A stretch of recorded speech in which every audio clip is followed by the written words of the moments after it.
অনেকদিন আগেকার কথা। কলকাতায় তখন ঘোড়ার ট্রাম চলে। সে সময় মশলা পোস্তায় গঙ্গাধর কুণ্ডুর ছোটখাটো একখানা মশলার দোকান ছিল। গঙ্গাধরের দেশ হুগলি জেলা চাঁপাডাঙ্গার কাছে। অনেক দিনের দোকান। যে সময়ের কথা বলছি, গঙ্গাধরের বয়স তখন 50-এর ওপর। কিন্তু শরীরটা তার ভালো যাচ্ছে না। নানা রকম অসুখে ভুগত প্রায়ই। তার উপর ব্যবসায় কিছু লোকসান দিয়ে লোকটা একেবারে মুষড়ে পড়েছিল। দোকান ঘরের ভাড়া 2 মাসের বাকি, মহাজনদের দেনা ঘাড়ে।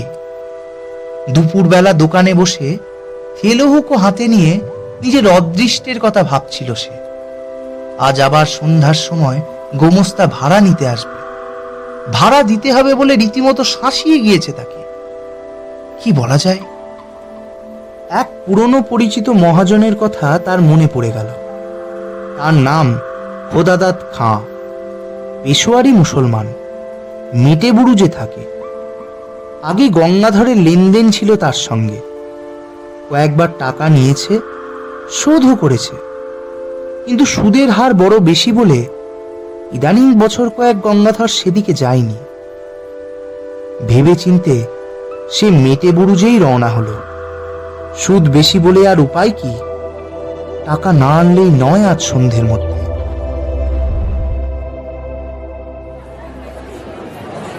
মেটেবুরুজে গিয়ে খোদাদাত খায়ের নতুন বাসা খুঁজে বার করতে, টাকা নিতে, গল্পগুজব করতে একটু দেরি হয়ে গেল। খিদিরপুরের কাটিগঙ্গা পার করে এসে ট্রাম ধরবে, হন হন করে হেঁটে আসছে এমন সময় একজন লোক তাকে ডেকে বললে, এই সাহেব, ইধর শুনিয়ে তো জরা। সন্ধে হয়ে গেছে। যেখান থেকে লোকটা তাকে ডাকলে সেখানে কতগুলো গাছপালায় বেশ একটু অন্ধকার। স্থানটা নির্জন। তার উপর আবার তার সঙ্গে রয়েছে টাকা। গঙ্গাধরের মনে একটু সন্দেহ যে না হলো এমন নয়, কিন্তু উপায় কি? লোকটা এগিয়ে এলো। ওই গাছগুলোর তলায় সে যেন তারই অপেক্ষায় এতক্ষণ দাঁড়িয়েছিল। লোকটা খুব লম্বা, মাথায় ঝাঁকড়া ঝাঁকড়া চুল ঘাড়ের উপর পড়েছে। মুখটা ভালো করে দেখা যাচ্ছে না। পরনে ঢিলে ইজের ও আলখাল্লা। সে কাছে এসে সুর নিচু করে হিন্দিতে ও ভাঙা বাংলা মিশিয়ে বললে, বাবু, সস্তায় মাল কিনবেন? গঙ্গাধর আশ্চর্য হয়ে বললে, কি মাল? লোকটা চারিদিকে চেয়ে বললে, এখানে কথা বলা হবে না বাবু, পুলিশ খুঁজছে, আমার সঙ্গে আসুন। ঝুপসি গাছের তলায় এক জায়গায় অন্ধকার খুব ঘন। সেখানে গিয়ে লোকটা বললে, বাবু, জিনিসটা কোকেন, খুব সস্তায় পাবেন, ডিউটি ছুট মাল লুকিয়ে দেব। গঙ্গাধর চমকে উঠল। সে কখনোই ব্যবসা করেনি। ডিউটি ছুট কোকেন? কি সর্বনেশে জিনিস! ভালো লোকের পাল্লায় পড়েছে। না না না, সে কিনবে না। লোকটা সম্ভবত পাঞ্জাবি মুসলমান, বাংলা বলতে পারে, তবে একটু বাঁকা। অনুনয়ের সুরে বললে, বাবু, আপনি নিন, আপনার ভালো হবে, সিকি করিতে দেব। আমার মুশকিল হয়েছে, আমি মাল বিক্রি করার লোক খুঁজে পাচ্ছি না। ঘুরে ঘুরে বেড়াচ্ছি কত জায়গায়, আবার সব জায়গায় তো যেতে পারি না। পুলিশের ভয় তো আছে। কেউ কথা কইছে না আমার সাথে, সেই হয়েছে আমার আরো মুশকিল। হঠাৎ শহরে এত পুলিশের ভয় যে কেন হলো বাবু, তা বুঝিনি। আগে যারা এই ব্যবসা করতে তাদের কাছে যাচ্ছি, তারা আমার দিকে চেয়েও দেখছে না। আপনি গড়রাজি হবেন না বাবু, মাল দেখুন, পরে দামদস্তু হবে। লোকটার গলার সুরে একটা কি শক্তি ছিল। গঙ্গাধরের মন খানিকটা ভিজল। কোকেনের ব্যবসাতে মানুষ রাতারাতি বড় মানুষ হয়েছে বটে। বিনা সাহসে বিপদ এড়িয়ে চলে বেড়ালে কি লক্ষ্মী লাভ হয়? দেখাই যাক না। হঠাৎ গঙ্গাধর চেয়ে দেখলে যে লোকটা নেই সেখানে। এই তো দাঁড়িয়েছিল, কোথায় গেল আবার? পাছে কেউ শোনে, এই ভয়ে বেশি জোরে ডাকতেও সাহস পেল না সে। চাপা গলায় বাঙালি হিন্দিতে ডাকলে, কোথায় গিয়া? ও খাঁ সাহেব। এদিক ওদিক চাওয়ার পর সামনে চাইতেই দীর্ঘাকৃতি আলখাল্লাধারী খাঁ সাহেবকে দাঁড়িয়ে থাকতে দেখা গেল। গঙ্গাধর বললে, জলদি চলো, রাত হো গেয়া, অনেক দূর জানা হোগা। দুজনে কাটিগঙ্গার ধারে ধারে অনেক দূরে গেল। যে সময়ের কথা বলছি তখন ওদিকে অত লোকজন ছিল না। মাঝে মাঝে জোয়ার নেমে যাওয়াতে বড় বড় ভর ও নৌকা ডাঙার কাদার উপর পড়ে আছে। দু একটা করাতের কারখানা, তাও দূরে দূরে। জলের ধারে নোনা চাঁদা কাটার বন। পিছনে অনেক দূরে খিদিরপুর বাজারের আলো দেখা যাচ্ছে।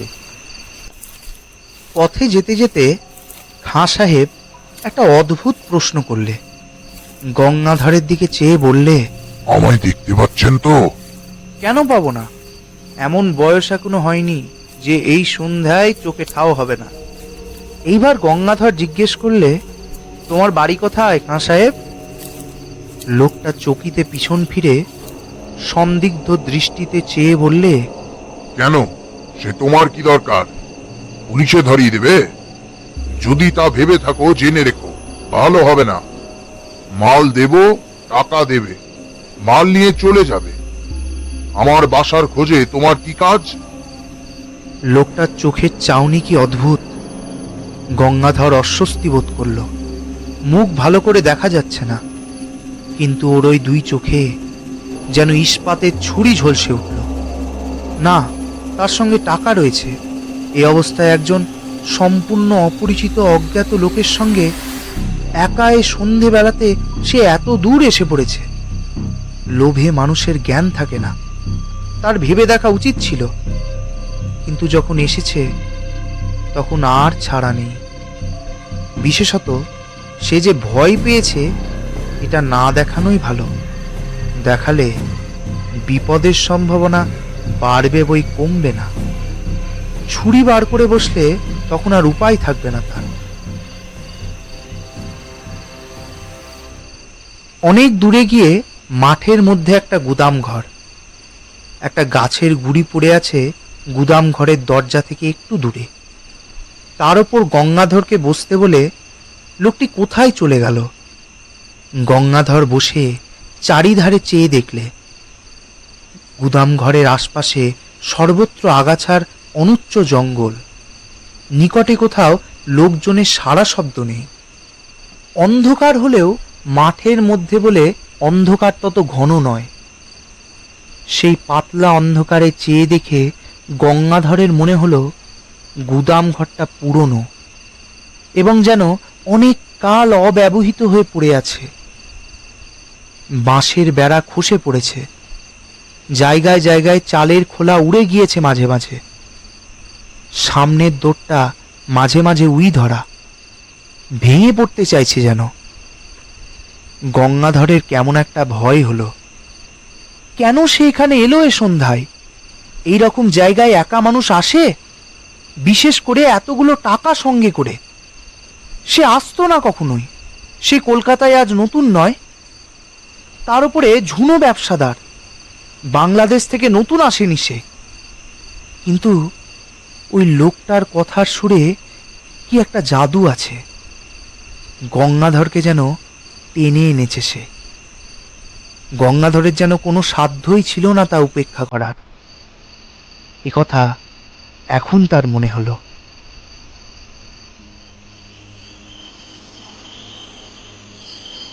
হঠাৎ অন্ধকারের মধ্যে খাঁ সাহেবের মূর্তি দেখা গেল। লোকটার যাওয়া আসা এমন নিস্তব্ধ, এমন অদ্ভুত ধরনের, যেন মনে হয় অন্ধকারে ওর চেহারা মিলিয়ে গিয়েছিল, আবার ফুটে বেরোলো। কোথাও যে চলে গিয়েছিল এমন মনেই হয় না। পাকা আর ঝুনো খেলোয়াড় আর কি। খাঁ সাহেব দৌড় খুলে ঘরে ঢুকে গেল। গঙ্গাধরকেও যখন পিছনে পিছনে আসতে বলল, তখন ভয়ে গঙ্গাধরের হাত পা ঝিমঝিম করছে, বুক ঢিপ ঢিপ করছে। এই অন্ধকারে গুদাম ঘরের মধ্যে নিয়ে গিয়েই মনে হয় লোকটা গঙ্গাধরের টুটি চিপে ধরবে, কিংবা ছুরি বুকে বসাবে। সেই পণ্ডিতেই হয়তো তাকে এতদূর সে ভুলিয়ে এনেছে। লোকটা নিশ্চয়ই জানতো গঙ্গাধরের কাছে টাকা আছে। কে জানে খোদাদাত খাঁয়ের লোক কিনা।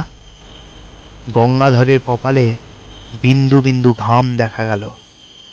একবার সে ভাবলে দৌড়ে পালাবে, কিন্তু সে বুড়ো মানুষ, পাঞ্জাবি মুসলমানের সঙ্গে দৌড়ের পাল্লায় সে কি পেরে উঠবে? কলের পুতুলের মতন গঙ্গাধর গুদামের মধ্যে ঢুকল। আশ্চর্য, গুদামের ওদিকের দেওয়ালটা যে একেবারে ভাঙা। গুদামের সর্বত্র দেখা যাচ্ছে সেই অস্পষ্ট অন্ধকারে। এক জায়গায় দুটো খালি ইটে ছাড়া কোথাও কিচ্ছু নেই। মাকড়সার জাল সর্বত্র। অন্ধকার দেখা যায় না বটে, নাকে মুখে লাগে। একটা কিরকম ভ্যাপসা গন্ধ গুদামের মধ্যে। মেঝেটা স্যাঁতসেঁতে। কতকাল এর মধ্যে যেন মানুষ ঢোকেনি। এদিকে আবার খাঁ সাহেব কোথায় গেল? লোকটা থেকে থেকে যায় কোথায়? অল্পক্ষণ, মিনিট দুই হবে, কেউ কোথাও নেই, শুধু গঙ্গাধর একা। আবার সেই ভয়টা হলো। কেমন এক ধরনের ভয়, যেন বুকের রক্ত হিম হয়ে যাচ্ছে। এই বা কিরকম ভয়? আর গুদাম ঘরটার মধ্যে কনকনে ঠান্ডা হাওয়ার মতন যেন একটা স্রোত বইছে মাঝে মাঝে। মিনিট দুই পরেই খাঁ সাহেব এই তো আধো অন্ধকারের মধ্যে সামনেই দাঁড়িয়ে। হঠাৎ একটা অদ্ভুত কথা বলল খাঁ সাহেব। বললে, তুমি কানে কালা নাকি?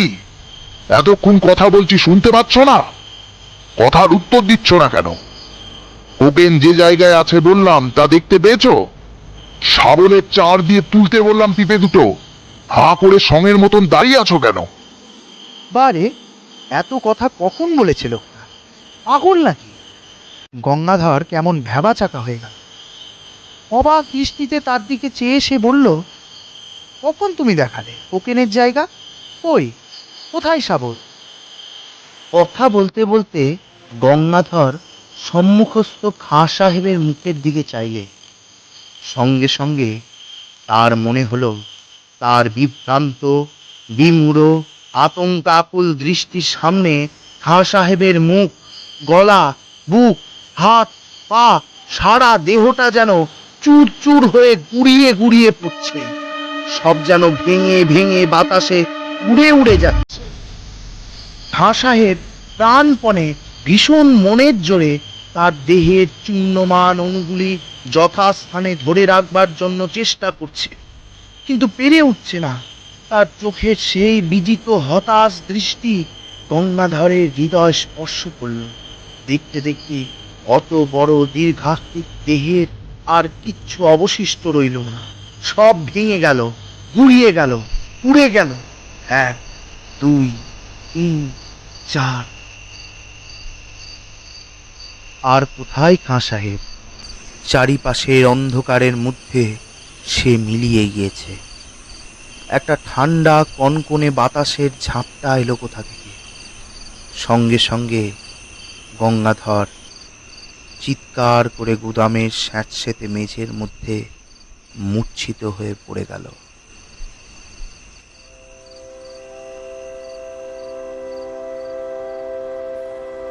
একটা দেশি ভর কাছে কোথায় বাঁধা ছিল। তার মাঝিরা এসে গঙ্গাধরকে অচেতন অবস্থায় তাদের ভরে নিয়ে যায়। তারাই তাকে দোকানে পৌঁছে দেয়। গঙ্গাধরের টাকা ঠিক ছিল, কানা করিও খোয়া যায়নি। তবে শরীর শুধরে উঠতে সময় লেগেছিল। অনেক দিন পর্যন্ত অন্ধকারে সে একা কিছুতেই থাকতে পারত না। মাস দুই পরে মেটে বুরুজে খোদাদাত খায়ের কাছে টাকা শোধ দিতে গিয়ে গঙ্গাধর টাকা নিয়ে যাওয়ার দিন কি ঘটেছিল সেটা বললে। খোদাদাত খাঁ গল্প শুনে গম্ভীর হয়ে গেল। কিছুক্ষণ চুপ করে থেকে সে বলল, সাহাজি, ও হলো আমির খাঁ। চোরাই কোকেনের খুব বড় ব্যবসাদার ছিল। আজ বছর 15 আগেকার কথা, রমজান মাসে বেশ কিছু মাল হাতে পায়। তক্তা ঘাটের কাছে একখানা জাহাজ ভিড়েছিল, সেখান থেকে রাতারাতি সরিয়ে ফেলে। জাহাজের লোকের সঙ্গে শর্ট ছিল, কোথায় সে মাল রাখতো কেউ জানে না। সেই মাসের মাঝামাঝি সে হঠাৎ খুন হয়। কে বা কেন খুন করলে তা জানা যায়নি, কেউ ধরাও পড়েনি। তবে দলের লোকেই তাকে খুন করেছিল এটা বোঝা কঠিন নয়। এই পর্যন্ত আমির খাঁর ঘটনা আমি জানি। আমার মনে হয় আমির খাঁ সেই থেকে ঘুরে ঘুরে বেড়াচ্ছে তার মাল বিক্রি করবার জন্য।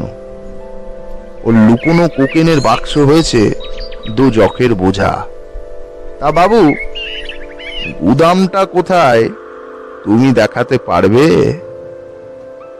গঙ্গাধর অন্ধকারে কোথা দিয়ে সেখানে গিয়েছিল তা তার মনে নেই, মনে থাকলেও সে যেত না।